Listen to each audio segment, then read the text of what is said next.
Hey everybody, this is a quick video to show you how to use the cruise control on a Peugeot 3008. This one right here is a 2015. So first of all, to turn the cruise control on, it's a little bit confusing because it's not a button or anything. It's actually this dial switch in the middle where you see the two white dots here. You need to move it down, roll it down. You can roll it from the back or the front, roll it down.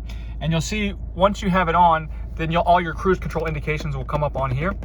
And then once you do that, when you want to set the speed, once you're driving, you want to set the speed. It looks like the button should be here, but there's actually not a button. It's actually, the button is, I don't know if I can show you, it's actually here behind.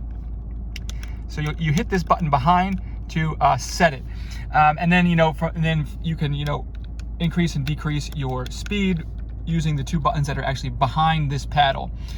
Then while you're driving, if you want to pause it and resume, the pause and resume button is here.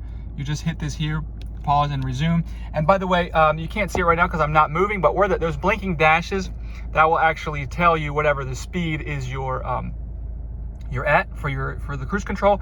And if the speed, like say you have it on 100 kilometers an hour or whatever, if you exceed that speed because you're going down a hill or whatever, giving it gas, but it's still in cruise control, that will blink to let you know that you're over the speed. So really, that's all there is to it.